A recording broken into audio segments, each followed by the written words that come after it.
What about 100 years in future, 500 years in future, 1,000 years in future? Would we regret demolishing it? Because once we demolish it, it's gone. I am worried about what type of political monument it will be. Hey everybody, welcome back to another episode of Help Desk. And as we do every month after Parliament sits, we try and help you guys understand what is going on in Singaporean politics. And when we do that, as always, I am joined by my colleague Min, and I'm joined by former NMP Kelvin Cheng. Hello.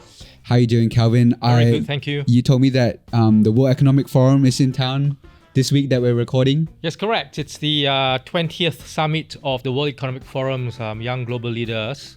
And you're a young global leader. I was a young global leader. Now I'm an old young global leader. Yeah.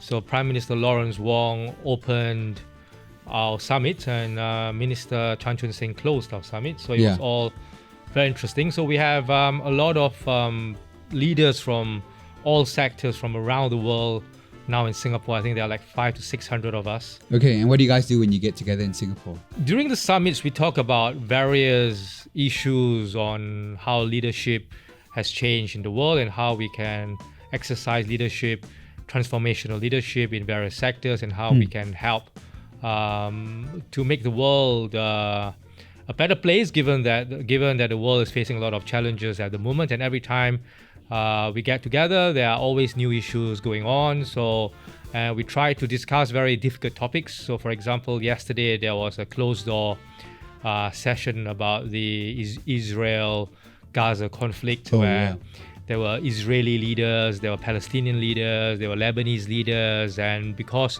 we're part of a very close-knit group, people feel more free to speak their minds, and it's very emotional. And because we are all meant to be friends, we try to sort things out. But it's not. So we are able to work through difficult issues. Hopefully, not all the time successfully, because even though we are a close-knit group, there are still a lot of strong emotions when it comes to difficult issues. I think what's interesting is that a lot of people are here for the first time. And whenever people are in Singapore, they always want to know the secret of our success. And you meet people from every country wanting to be the Singapore of that region. So I met a Jordanian leader who said that, Jordan wants to be the Singapore of the Middle East. And then you have people from the Caribbean who also say, we want to copy your model. And I guess when I see them, I'm actually very skeptical about efforts to copy Singapore. Okay. Yeah. Right. So I always tell them that to try to extrapolate the success of a city-state to larger countries is very difficult. City-states by itself are anomalies, and Singaporeans sometimes they forget that city-states are not meant to exist. It's very rare to find successful city-states that last for a long time. I mean, the anomaly of anomalies would be the Republic of Venice, which lasted for 1,000 years, but that's the only one. So we are pretty much an anomaly. So to try to study us and try to copy us I don't think is that straightforward. So that's something that I always tell foreigners as well, who want to take. I mean, of course, Prime Minister Lawrence Wong was also sharing about what we were doing, and of course, people are very impressed. But to take what we have that works for a city-state and try to take it to a far larger country with different challenges, I think that's very difficult. Singapore is quite a unique situation in all sorts of ways. Like I said, we cover politics here, and obviously the big thing happening right now in Singaporean politics is the trial of leader of the opposition Pritam Singh. It's still a matter before the court, so I don't think we want to. It's probably not right for us to dwell too deeply into discussing the matter. But if you guys were hoping to catch up on everything that's been going on so far, we have a video that our colleagues at Mothership have put together summarizing all the action when one of the prosecution's witnesses took the stand. So we'll put that out right now. Ex-Workers' Party cadre and former secretarial assistant to Raisa Khan, Loh Pei Ying, was the second witness called up in Pritam Singh's trial. Loh, along with another ex-WP member, Yudhishthira Nathan, had worked closely with Raisa. Here's Loh's recollection of events when she took the witness stand on October 17 and 18, 2024. Low testified that Raisa had confessed to her and Nathan about the lie over a Zoom call on August 7, 2021. Low said that 3 days later, she and Nathan met with Singh and she encouraged Singh to affirm Raisa's experience and not distrust her experience as a sexual assault victim. Low noted that when discussing if Singh knew the facts of Raisa's experience, they avoided saying this out loud. When the prosecution asked why she did this, Low said that among Raisa, Nathan, and herself, there was a prevalent belief that their phones might be bugged. Low said, "Because I think Raisa had received a text from Apple a while ago that state forces were sort of trying to get into her phone. Mr. Singh also was generally, I guess, worried about that. So actually, when I met him, I had to hand over my phone and keep it in the drawer behind him." From the meeting with Singh, Low understood that nothing had to be done regarding Raisa's untruth until the parliamentary exchange with Minister Shanmugam on October 4th. Alarmed by the exchange, Low said she felt a lot of worry and fear and wanted to understand the situation. Low testified that Raisa requested for her to delete messages referencing the lie as Raisa was paranoid about their devices being bugged. After the deleted messages, Low had asked Raisa to lawyer up. Low said she became aware of plans to address the lie on October 12, 2021. She met with Nathan and Singh to discuss whether Raisa should maintain the lie or come clean. According to Low, it was then that Singh informed them that he had consulted former WP leader Lau Tia Kiang. On October 23, 2021, Low met with Raisa and the three WP leaders, Singh, Sylvia Lim, and Faisal Manap, to review printed drafts of Raisa's statement. After Raisa clarified her untruth in Parliament on November 1st, WP announced the formation of a disciplinary panel to investigate her conduct.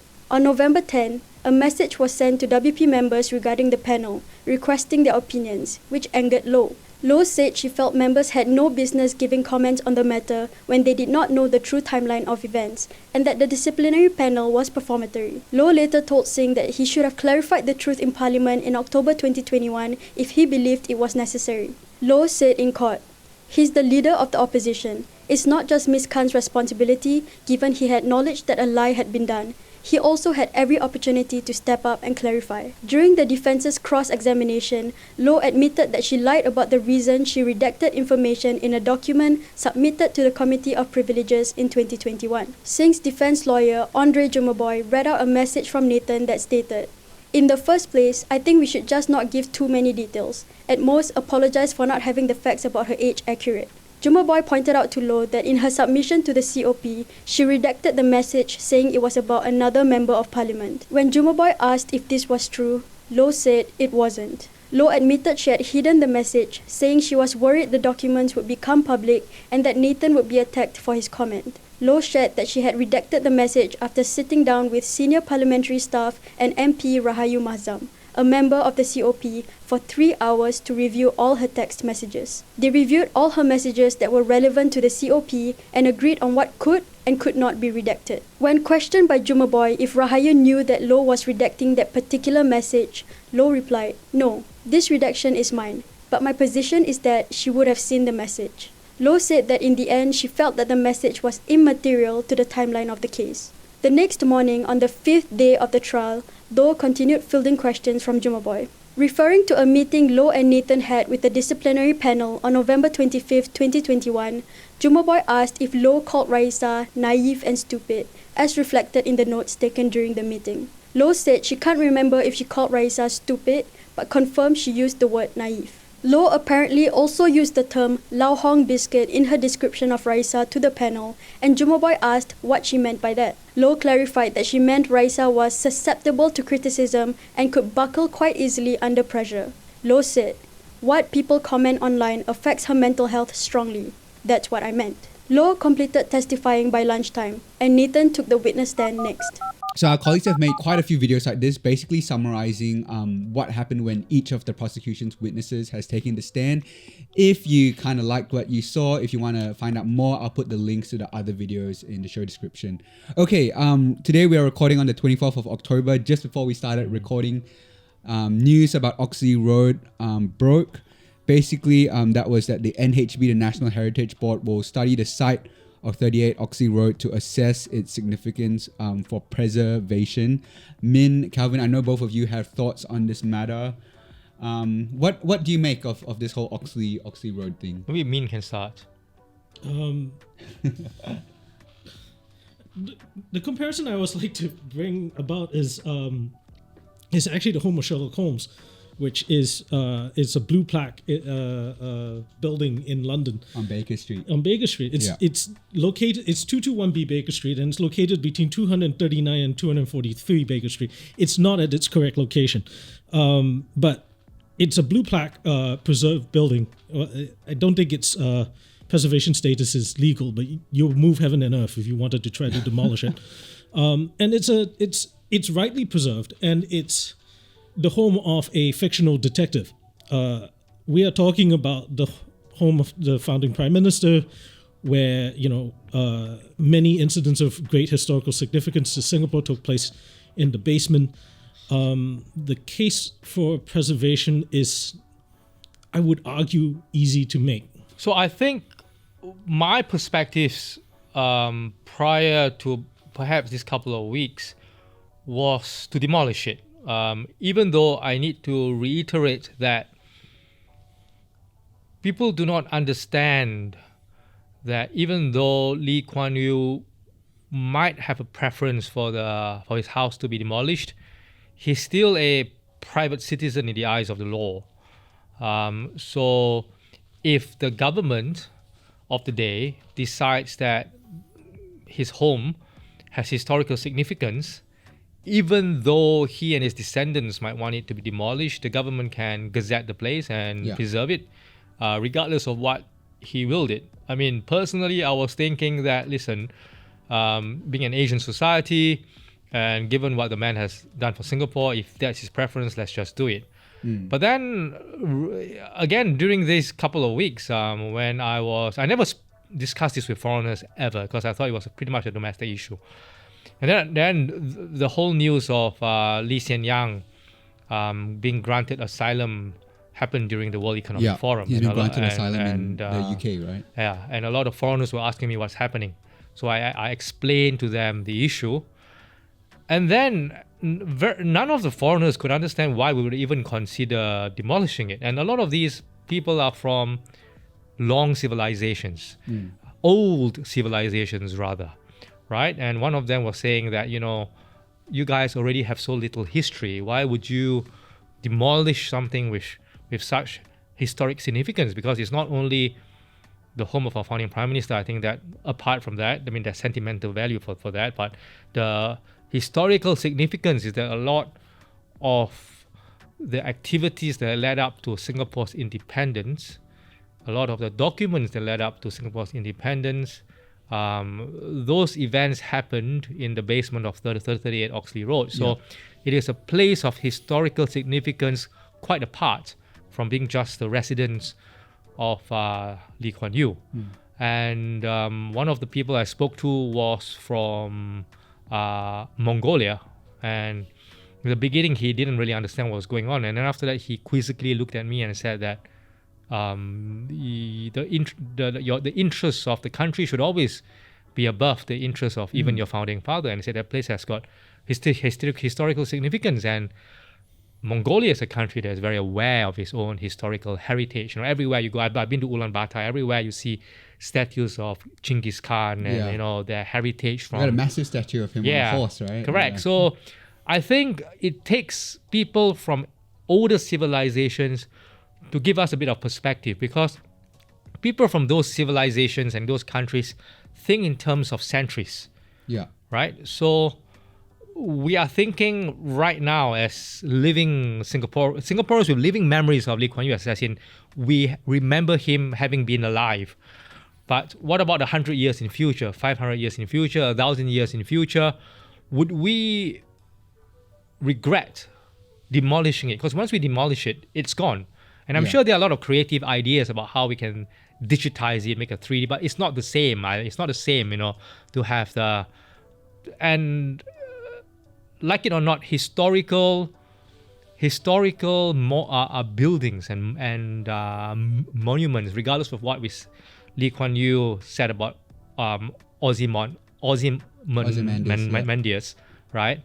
Regardless of what he said about the statue collapsing, they actually do inspire a sense of awe and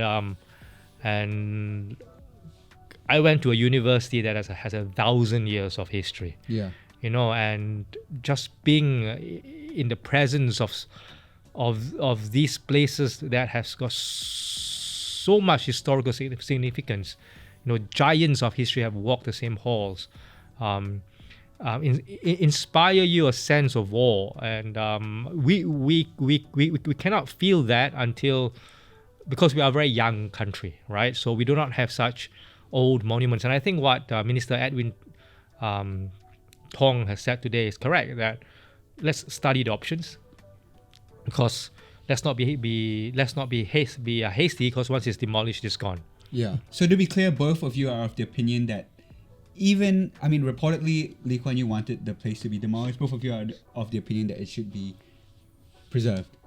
No, I actually think it should be demolished, but I think that the reasoning for it is not really because of Lee Kuan Yew's wishes. I think there are other reasons. I am worried about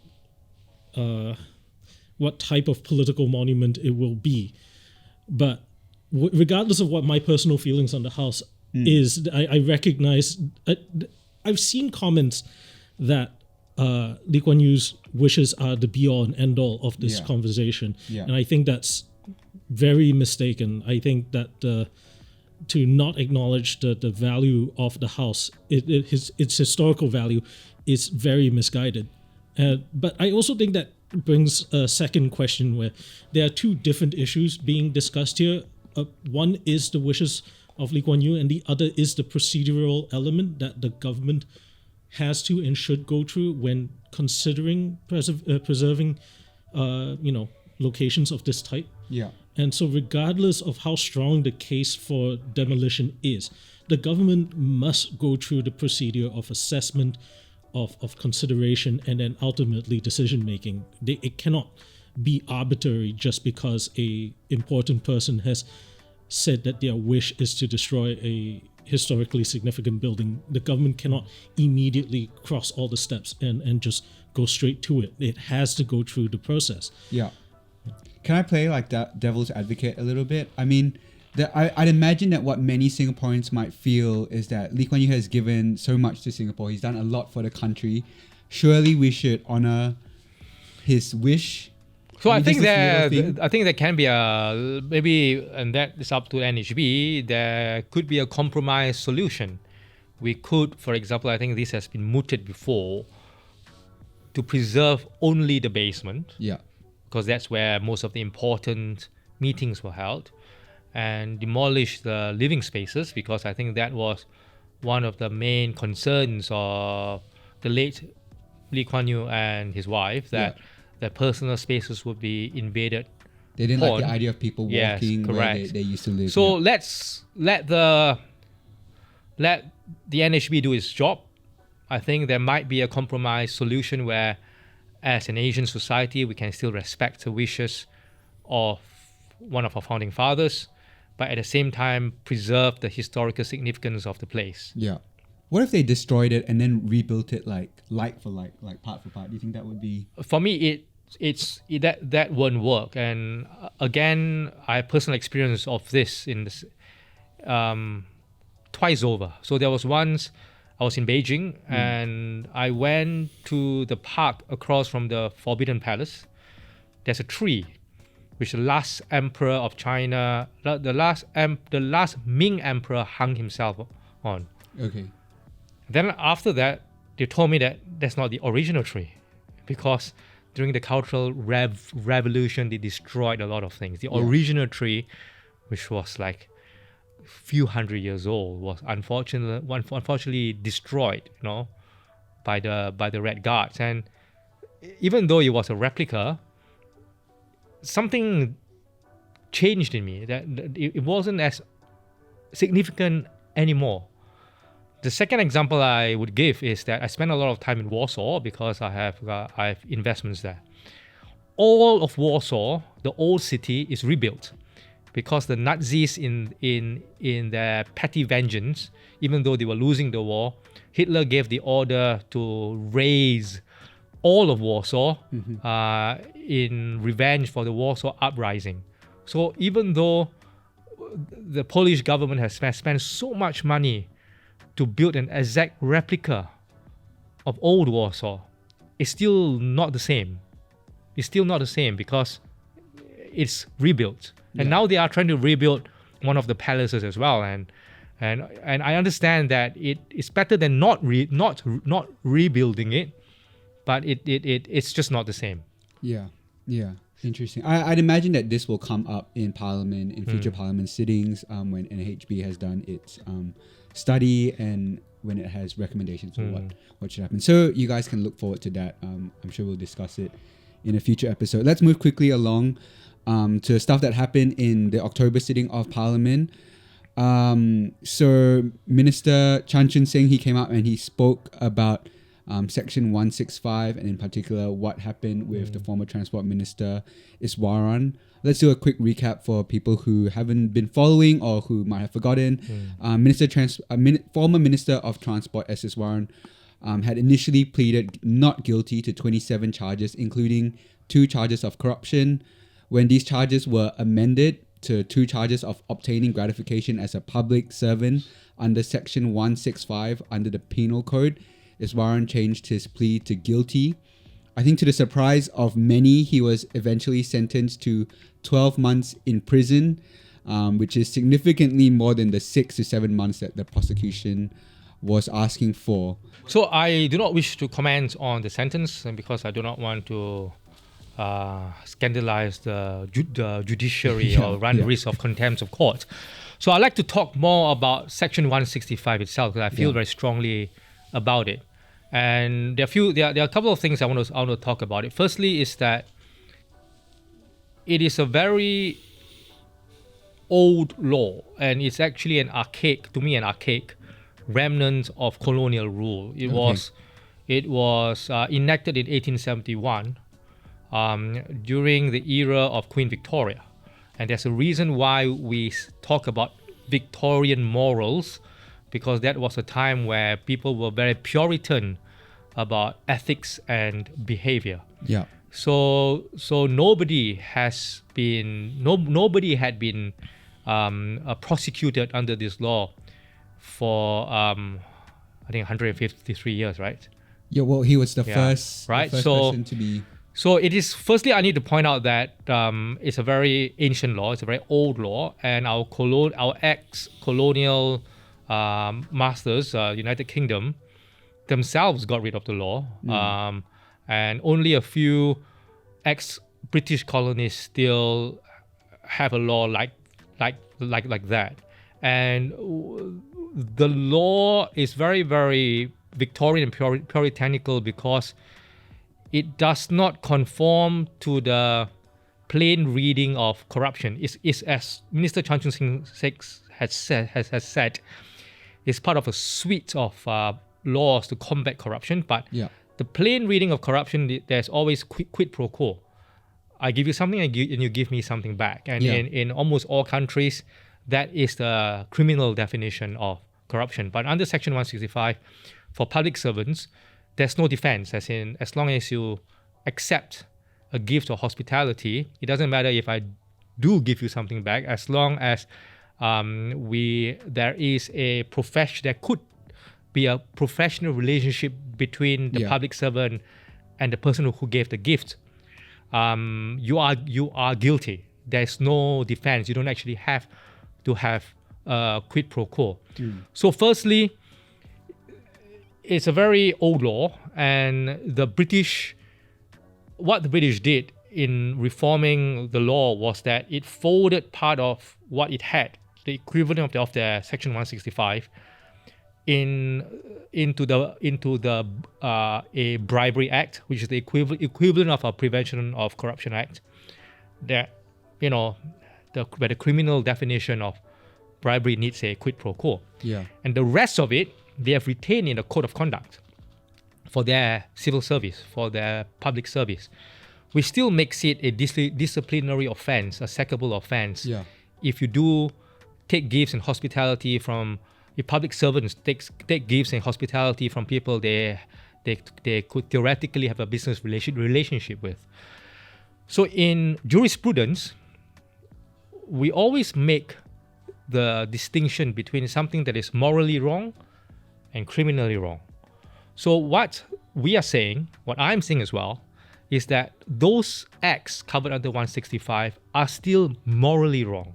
It is still wrong. That is still wrong by the laws of prudence, that you shouldn't be taking gifts and hospitality from people that you could possibly have a business relationship with. Yeah. But the question is whether these acts should also be criminal. So I think that is the big question. And the reason why we have to ask ourselves these questions, because when we make these rules of conduct criminal as well, it might make the jobs of public servants extremely difficult. Okay. What do you mean by that? So there are public servants who are in departments that are outward facing. So for example, the Economic Development Board, where they have to host people. They have to be dined and wined, and they have to dine and wine as well. Okay. And we're not talking about these multi-million-dollar earning ministers. I think people seem to forget that most public servants are not multi-million-dollar earning civil servants or ministers. They make regular salaries, right? So a few $1,000s they have to do their jobs. Yeah. And when they are taken out by people or they are taking people out, if we are so puritanical about what constitutes hospitality and gift giving and not giving, and the difference between it being criminal and it being a code of conduct is a code of conduct. Your bosses and your superiors can exercise their discretion and judgment. Yeah. Whether what you have done was because you are doing your job. But if it's criminal in the penal code as it is now, it is a criminal act. There's no mitigation, right? It's not like, because I was doing my job, that therefore I was allowed to break the law, because it is in the law. Yeah. But if it's in the code of conduct, your bosses can have some discretion about what you are actually doing. And if you are a civil servant making like $4,000 or $5,000 a month or even less, people seem to misunderstand that as long as you declare it, it's okay. But that's not true. After you declare it, you have to pay for it. Yeah. Right? Or give it up. That's easy for a gift. You can give it up. But for a meal, if a CEO of a multinational decides that he wants to take you to Les Amis, right? And that's because that is what he's used to. And you are a $4,000, you're making $3,000 to $4,000, and you have to persuade this guy to come invest in Singapore. You obviously cannot afford it, right? And it's beyond the budget of the EDB as well. So you're gonna have to tell him, I'm sorry, sir. According to Singapore's laws, you're gonna have to come to me to the coffee shop and have chicken rice. Yeah. Because that's what I can afford, right? So it makes the jobs of a lot of public servants very, very, very difficult when it's criminally wrong rather than just a code of conduct, which gives a whole range of discretionary powers to superiors, which is what is the case now in the United Kingdom, in the US as well. They also have a strict code of conduct for public servants, but it is not criminal unless it's also corrupt, which means that there's quid pro quo involved, right? So to be clear, you are... Oh, go ahead, sorry. And then beyond that, I think right after this incident happened, the Prime Minister's office wrote to all the board members of the statutory boards to warn them that even as board members, and these board members are all volunteers, they are also in some cases subject to Section 165. And these are all private sector people, business people like me. And why subject ourselves to these puritanical rules whilst doing national service? They're not being paid to sit on these boards. They are volunteers, and now they have to run the risk that because this law is so wide that just because they are on the board of one of the stat boards, they're not able to host, dine, or be hosted by people in their own private professions or their businesses that they have a professional or business relationships with. So I think people do not understand that the repercussions are so wide-ranging. This indictment, prosecution, and sentencing of former Minister Iswaran is so wide-ranging that we do not understand what are the consequences now for people wanting to join the public service. Public servants trying to do their jobs, and even private sector people being volunteers in private sector appointments. So to be clear, you are arguing for a scenario where former Transport Minister Iswaran would not necessarily be jailed. Again, I don't want to talk about a specific case. Okay. I am saying that we should probably look at what other developed countries have done. Okay. We're not special. I mean, why? People say, but Singapore is one of the least corrupt countries, but so are Finland, Sweden, Denmark. They don't have a Section 165, right? Yeah. I think we could possibly do the same, where we put the parts of Section 165 that we feel should be under the PCA, and the rest we can codify under a code of conduct for public servants. It is still wrong, but let's not make it criminally so. A fireable offense, but not a criminal offense. And then you can give your superiors a lot of discretion on when to discipline someone and when not to. And you don't have this sort of flexibility when it comes to criminal law. It's just that he was originally charged with 27 charges, which they narrowed down to 5. Do you think that there's be a situation where those 5 charges that they decided to go ahead from will be indicative of the type of behavior that is expected of public servants? So I don't understand your question. Okay, so the reason why I asked this is because of the 5 charges that Iswaran, that former Minister Iswaran pled guilty to. They were all 165 charges. Yeah, all 165 charges, but they're also very particular in the type of activity that they did, which is none of which are, as you described, a situation where, let's say, he had to have dinner with somebody and went to a fancy place in order to do that. They're all... So I think, again, I'd like to ask you whether there's a difference between something that's criminally wrong and morally wrong and prudentially wrong. So I'm not saying that he was right in doing that, right? Yeah. But I think that the Ministerial Code of Conduct covers it already. A stricter public servant code of conduct, should also cover it. I think it could be a sackable offense. It is probably up to his boss, which back then was Prime Minister Lee Hsien Loong, whether he would have sacked him for this or not. But if it wasn't criminally wrong, it allows disciplinary procedures to be enforced that are not necessarily criminally chargeable. So a public servant, minister, or even a normal civil servant that have done something like that could, for example, be suspended from his job for a couple of months, have a pay cut. This gives a range of disciplinary procedures that can be enforced on them, quite apart from being charged in court. Yeah. If I can just add a correction. He pleaded guilty to 5 charges. 4 of them was under Section 165. One of them was under obstructing the course of justice. Let's move on to Income and Allianz. I feel like we've been talking about this for ages, but there was a new development in Parliament. Minister Edwin Tong gave a ministerial statement to say that the government was blocking the merger between Income and Allianz, or Allianz's takeover of Income.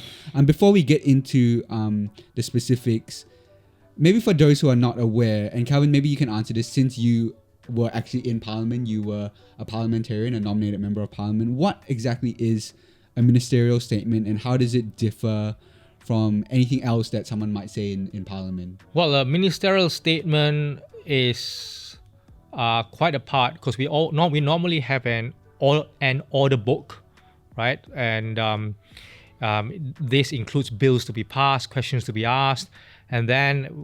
But if the minister has something extraordinary to say that is quite apart from the order book, he can make a ministerial statement that that isn't part of the order of the day, but Okay. it's an important matter that he wants to speak about. Yeah. So it's kind of a signal that this is a big kind That of it wasn't on the ordinary agenda, but it's come up, and the minister would like to make a statement. Okay. So in Edwin Tong's, thank you for that explanation, by the way. So in Edwin Tong's ministerial statement, he said that the government had assessed the proposed transaction and decided that it would not be in the public interest for the transaction in its current form to proceed. He mentioned that the proposed Income Allianz deal had sought to decrease the capital held by Income, returning some $1.85 billion to shareholders within 3 years. And Mr. Tong said, "We find it difficult to reconcile the proposed substantial capital reduction soon after the transaction is completed with Income's representations to MCCY during the corporatization exercise that it was aiming to build up capital resources and enhance its financial strength." Okay, so basically, MCCY, the Ministry of Culture, Community and Youth, was not confident that the proposed transaction would not affect Income or the co-op movement as a whole to carry out its social mission. Kelvin, you've argued, on this podcast and on your Facebook that, Income shouldn't hold to its social mission. What do you make of this? So I think there are a few things. Firstly, I think Minister Edwin Tong made it very clear that there was new information that was provided by MAS to the government, which was the capital reduction. I think there are good reasons to halt the deal at the moment. Okay. In the sense that, firstly, $3 billion that would have been returned to the co-op, the corporatized Income was allowed to retain as under an exemption. But now, if part of the sale includes a capital reduction and a disbursement of capital back to shareholders, then there's something iffy about using the money that was given to that Income was allowed to retain as an exemption to be disbursed to the shareholders, which effectively also reduces the price that Allianz is actually paying for Income.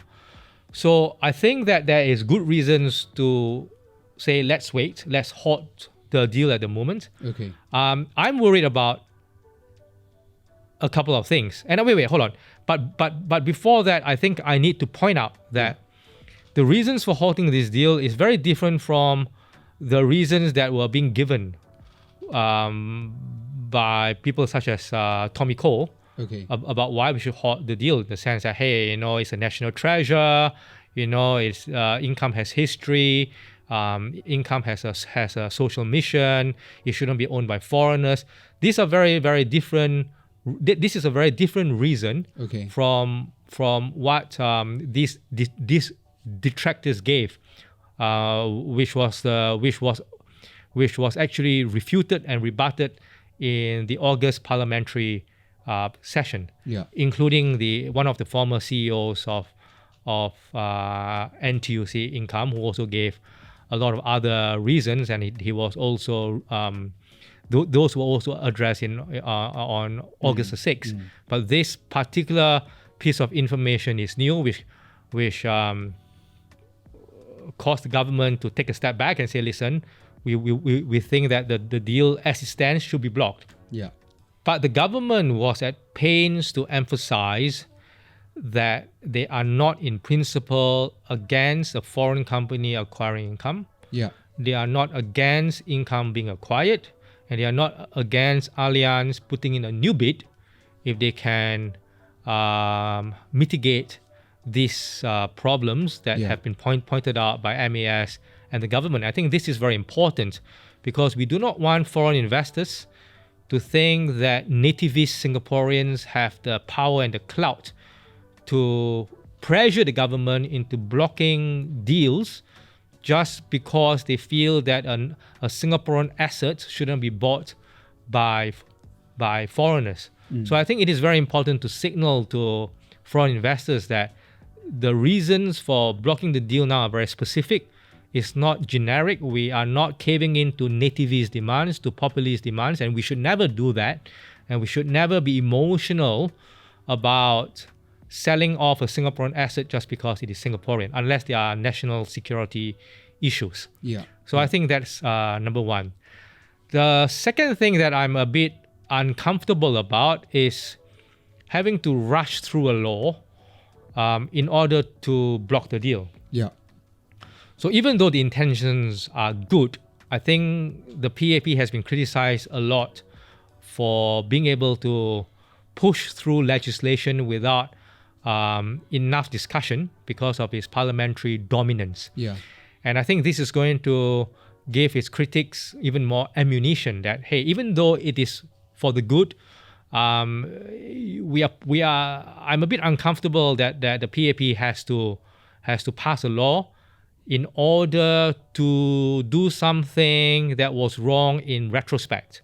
Okay. Right? Yeah. So for those unaware, what happened was technically the government didn't have the power to block the income deal. Didn't have the right legislation. Yeah. So Yeah. they introduced the bill and they voted on it in the October sitting of Parliament, and it passed. I think everyone voted for it except for the Workers' Party who That abstained.